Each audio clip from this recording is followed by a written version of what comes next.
Daily Manna from the Torah by Dr. Ketriel Blad. Shalom friends, and welcome to a new week and a new parasha, Shelach, Lecha, sent for you.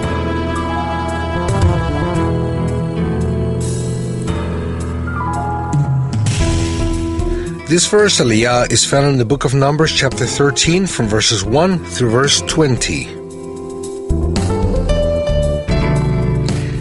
Today we'll be studying from verse 8 and 16. From the tribe of Ephraim, Hoshea, son of Nun. Moses gave Hoshea, son of Nun, the name Joshua. What is the relationship between the Messiah and Ephraim?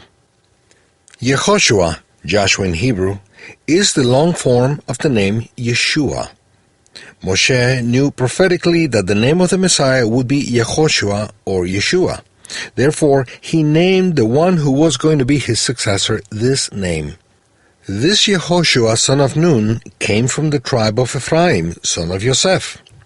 This is a prophetic sign that the Messiah had to be a son of Yosef and fulfill the role of the suffering Messiah to be, and afterwards lifted up just as Yosef was in Egypt. At the same time, we see an interesting connection between the Messiah and the tribe of Ephraim, who represents the lost tribes of Israel. Part of the Messiah's task is to represent and restore these lost tribes, Isaiah 49, verse 6. Since his first coming, the Messiah has been working on the restoration of the lost tribes, spiritually speaking. The 10 lost tribes are mixed among the Gentiles. That's why, when Gentiles receive salvation and start being obedient to the 7 Noahide commandments, they receive heavenly citizenship. And in that way, Ephraim is restored in heaven and achieves a very high status. However, the Gentiles who come to the Messiah and represent Ephraim are not grafted in the earthly Israel through this salvation. Therefore, they cannot call themselves Israelites nor replace the Jewish people.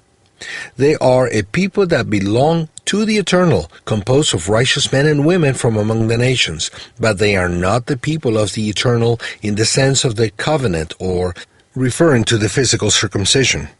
And they do not have the obligation to fulfill the commandments that are meant for those of the circumcision.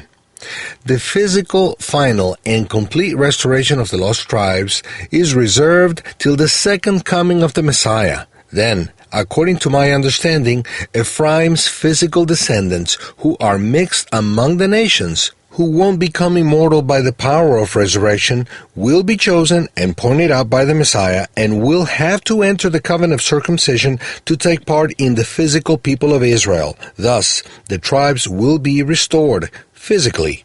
These Israelites will be mortal. So we can see that Ephraim's restoration is carried out in 2 stages.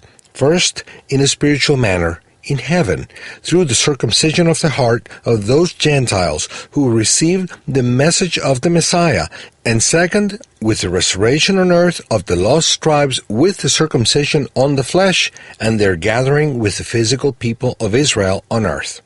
The righteous ones from among the nations, who are now co-citizens in heaven, are not part of those who are physically restored from the tribes, because in the moment of the return of the Messiah, they will become immortal, and will be the ones who rule over the earth, over the mortal ones. This is how I understand the Scriptures. Shavua Tov, and Shalom.